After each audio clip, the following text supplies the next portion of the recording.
Joy show. In just a moment, we're going to be bringing in the Sasha Latpova. DG8 is on the live chat. I'm keeping an eye on the live chat. Great comment. Shannon, Trump is the perfect person to bring in the New World Order. His base always excuses him, has excuses and defaults to you must be a Kamala supporter, and his base would normally fight this. And that's the truth. It's the perfect Trojan horse. If Biden tried what Trump is doing, everyone would be freaking out. Everyone on the right would be losing their minds. If they were deploying military into towns and villages and cities across the country, everyone on the right would be freaking out. If Biden was issuing hundreds of executive orders and emergency declarations and partnering up with Albert Bourla of Pfizer and the techno-fascists, on Wall Street, if Biden had a sit-down dinner with Mark Zuckerberg on one side and Bill Gates on the other side, they would all be losing their minds. They would be, they would be going bananas, right? The sky would be falling, Chicken Little. But because it's Trump, right, he's the perfect Trojan horse, and he always gets a pass. You've got to stop this thinking, and Sasha Latpova is one of the women out there who is very clear thinking and has been clear thinking on these topics since the very beginning, one of the original truth tellers. Due Diligence and Art is her Substack, and she recently launched a piece about the Donald Trump deal with Pfizer, the naming rights, Trump RX. If you look at some of the previous Trump deals for naming rights, which she did, and we were to gain access to the nature of the deal that they made, which we don't know yet, they could pull in almost $500 million in the first year for Trump Inc. Sasha Latpova, welcome to the Shannon Joy Show on this very, very sad and horrifying day of utter betrayal by this administration.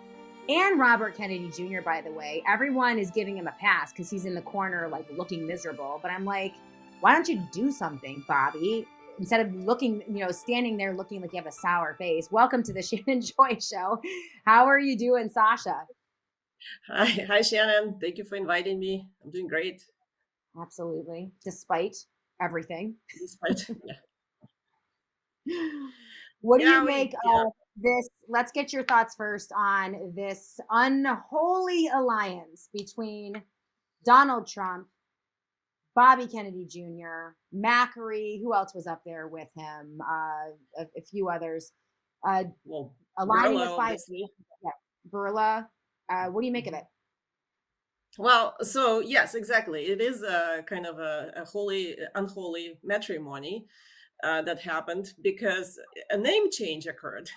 So here we have about a year ago, I noticed that, and I actually mentioned in one of my articles that about a year ago, in April, May of 24, it was reported that Pfizer was planning to launch Pfizer for All. So they took out a trademark, Pfizer for All, and they were planning to launch a website for sort of retail pharmacy, direct to consumer, with capability of searching drugs and ordering and getting discounts and directly from Pfizer.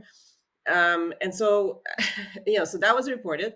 And now we have Pfizer entering into this unholy matrimony with Trump and changes the name. So Albert Bourla married Donald Trump and took his name. So here we go. Instead of Pfizer for All, ugly baby. Horrifyingly ugly baby. It's going to be very genetically modified, very ugly baby. So and now we have so now it's, instead of Pfizer for All, it's Trump RX all of a sudden, and this is being paraded as, it's just a government basically forcing Pfizer to give discounts to Medicaid. This is being advertised as a good thing for consumers. It's not, because Medicaid patients don't pay for their drugs.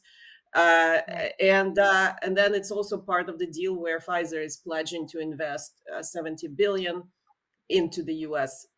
Economy, presumably, which means that they will build numerous manufacturing facilities around different states and thus control those states for the pharma military complex. But also, they are now being forced to license Trump's name, obviously.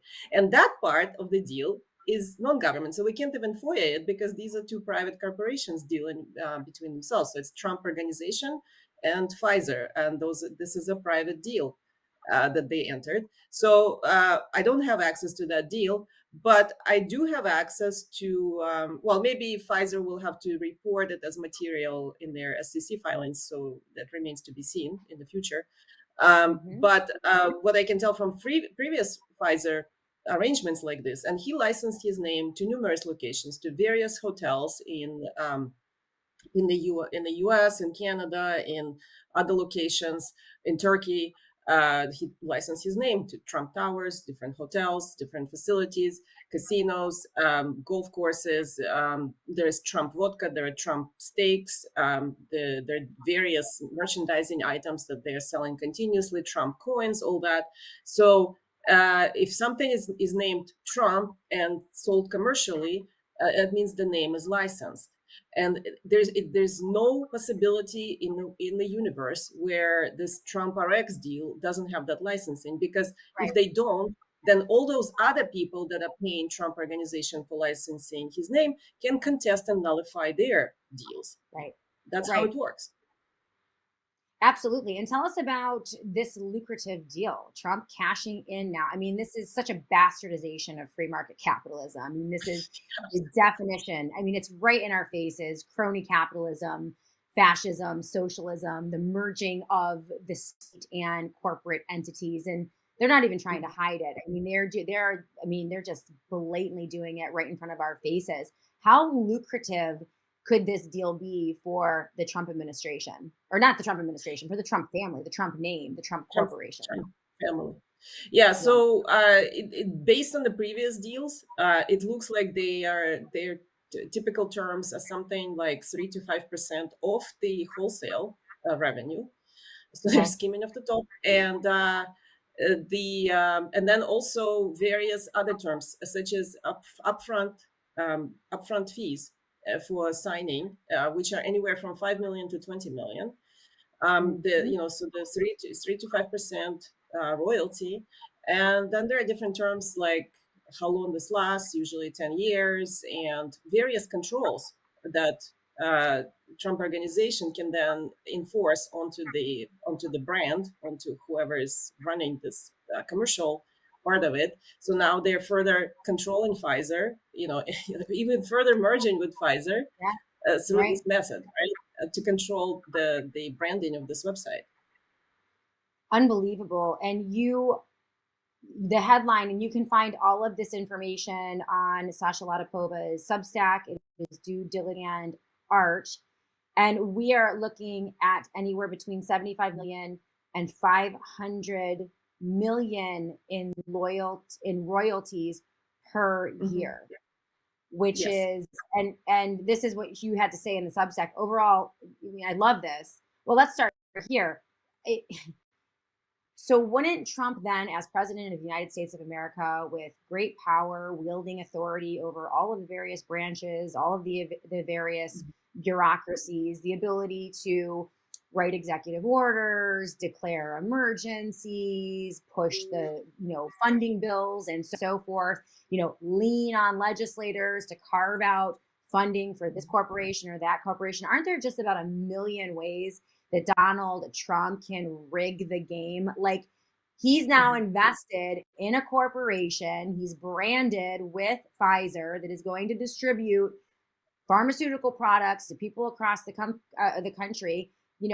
Doesn't that present? I know it's kind of a dumb question. It seems so obvious, but doesn't that present a conflict of interest, Sasha Latapova?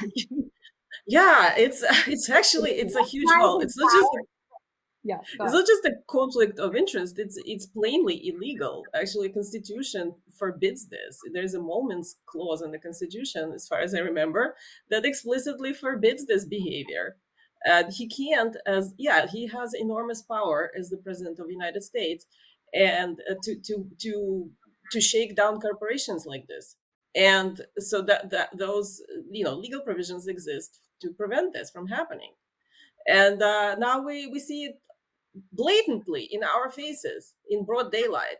They just say screw the Constitution. We're just going to do whatever and enrich ourselves. And this behavior is not new to me. This is exactly how all those Soviet oligarchs, Communist Party oligarchs, and now Russia oligarchs, Ukraine oligarchs, and political figures. That's exactly how they behave. So I see it as I've seen this before numerous times. So it's very obvious to me what's going on, and I just try to wake as many people up as possible to look what's happening here. We have, yes, the fascism is the definition of fascism is merger of the state and the large corporate and military complex, and them profiteering of each other's and using the power of the state to provide themselves full liability immunity. And that's exactly what's going on here. So we have to be really vocal and call this BS out. And yes, I agree with you. Maha is completely destroyed by this, just by even standing behind him. No matter what expression was on your face, you guys were standing behind him on this, while they were like prancing around and hugging and kissing each other with Albert Burla. Mm. And and so is MAGA. It's completely, the trust is destroyed, and everyone should be calling them on this very vocally. And Alan Martin had this to say. He said, Pfizer murdered my 18-year-old daughter. mRNA batch FN 2908 on November 9th, 2022. He said the president of the United States just awarded Pfizer a $70 billion contract. Well, Pfizer pledged to invest $70 billion, but of course, this is a merger between the federal government and Pfizer will have all sorts of carve outs and immunity protection and all of the things, and also government contracts as well. And so, in the face of that, he just awarded them another contract to murder more people. He said the man standing beside him today, and he's talking about Bobby Kennedy Jr., shook my hand and promised to make them pay less than a year ago. This is from Alan Martin. He said, here I am still trying to pay off her funeral. He said, I don't need 70 billion.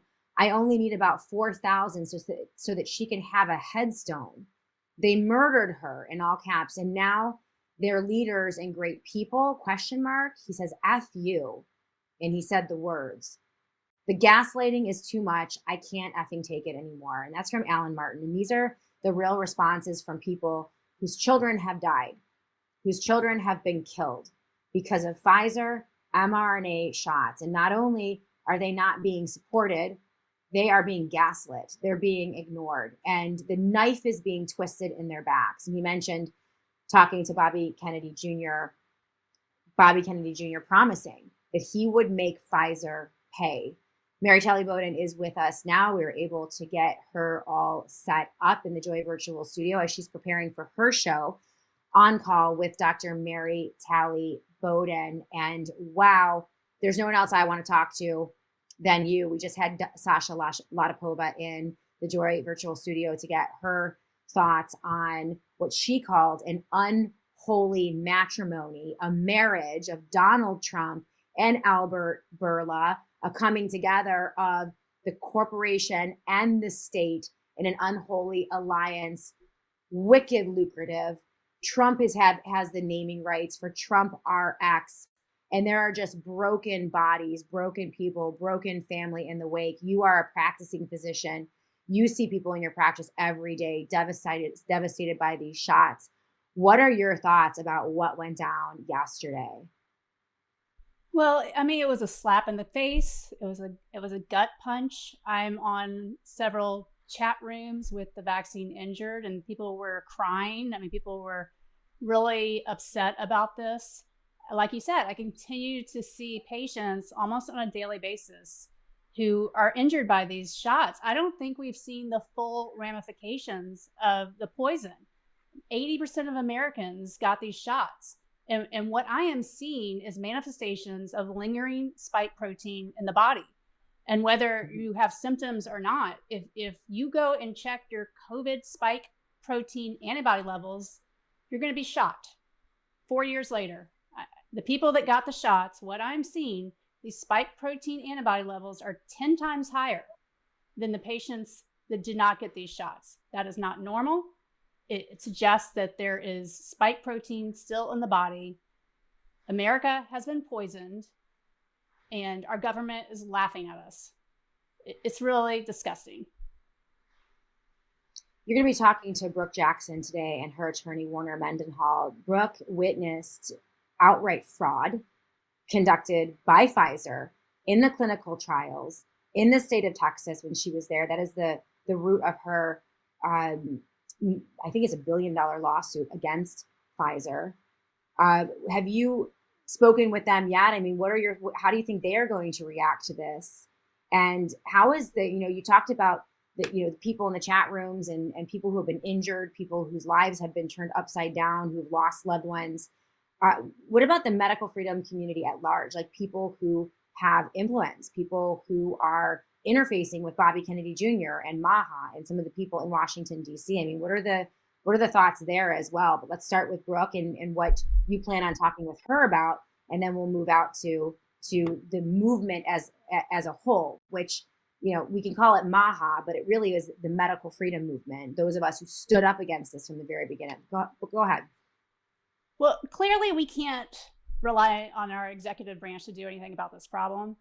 The legislative branch has tried and failed as well. So now we have to focus on the judicial branch. So today I'm focusing on two cases that could have a significant impact. One is to protect religious exemptions, because 20% of Americans are not legally allowed to seek a religious exemption for a vaccine. Now, I think it's ludicrous that we even need any kind of exemption whatsoever, but at least you should be able to exercise your religious freedom and choose whether or not to get any kind of shot in your body. So I'm talking to Brian Festa with We the Patriots first, and then I'll be talking to Brooke Jackson and her attorney, Warner Mendenhall, who have been battling in the courts for 5 years, trying to get accountability for Pfizer. And the problem is Attorney General Pam Bondi is standing in their way. Well, they have been, hanging on by a thread, but there's some glimmer of hope now. There's some new developments that we're going to talk about. As far as MAGA and Maha, it's very disappointing. We have a bunch of enablers. We have a bunch of people that have criticized you and me for being too outspoken, for not being team players. Well, here we are. These people that are being measured and saying just be patient. Well, we're 9 months into this, and people are still getting poisoned. Babies, pregnant women, and the government's laughing at us. So that's why we have to get louder. We have to be more vocal. And it's yesterday was just a prime example of why it's dangerous to be measured and to go along and pretend that trust the plan. We can't do that anymore. Absolutely not. I think we have to be mean. We have to be nasty. We should not be apologizing for holding these people accountable. I think it's time that we stop trusting their plans and their 12-dimensional chess and all of the things that they told us to do, because clearly it just isn't working. And the only thing that these people understand is pain. So I think we just have to be mean. And, I don't know what else to say. Like everyone's, be nice and use the diplomatic channels and play nice, but that's not going to work. And so, and I also think that we do need to keep encouraging the culture to just resist. Like the good news is that Pfizer is so desperate and they're rolling out this new platform because people are not taking the COVID shots. People are increasingly rejecting pharmaceutical products as a whole, right? In favor of nutraceuticals and supplements and sunshine and grounding and fresh air and exercise and all that type of stuff, carnivore diets that you talk about. So I think that there's good news in that respect, but it doesn't erase, the tragedy for the people who are injured, because to me, that's the worst part of all of this, is that they are suffering so terribly, and they're not investing anything in finding cures for spike disease and finding cures for people who have been injured in debilitating ways from these shots, which is just tragic, Exactly. The CICP, which is a fund designated to help the injured, I can't remember the latest statistics, but it's dismal. They have contributed very, very little to helping the injured. They're not even acknowledging there's a problem. Recently, there was a long COVID summit held by HHS. What about the long vax? I mean, they're not even acknowledging that there's a problem, and it's just highly frustrating. These patients, they don't bounce back. It's a very hard recovery, and it's been very frustrating for me as a physician because I like to see results, and it's very slow going. It's very trial and error. We really need some support. It's just so sad. And then they're saying now that they're going to Operation Warp Speed childhood cancer cures using mRNA technology, which means that they're going to experiment on children. Operation Warp Speed was the hallmark of Operation Warp Speed was turning the entire population of the United States of America into experiments, right? Human experimentation, because they were authorized under emergency use authorization, which made them by default experimental in nature. And so if they use the same tactic, if they use the same technique in their plans for children, and I posted this out earlier today, my takeaway is that they're going to be experimenting on poor children with cancer. And these are probably going to be horrifying experiments. I mean, I can't even, and we won't even know the extent of it because they'll cover it up and they'll hide it. It's just horrifying. Right. And I'll be talking to Brooke and Warner about this, the obvious DNA contamination in these shots, which makes these even more problems other than the immediate reaction is this rise in cancer that we're seeing. And what happens is this DNA contamination suppresses P53, which is a tumor suppressor gene, and then it can lead to cancer, as well as the problem of potentially integrating into our DNA. So I'm hoping that Warner and Brooke can give us some insights on whether this is another legal avenue we can pursue. Right. All right. Well, we're going to let you go because you have a show to do. It is 1:32, and it is officially beginning of On Call with Dr. Mary Talley Bowden.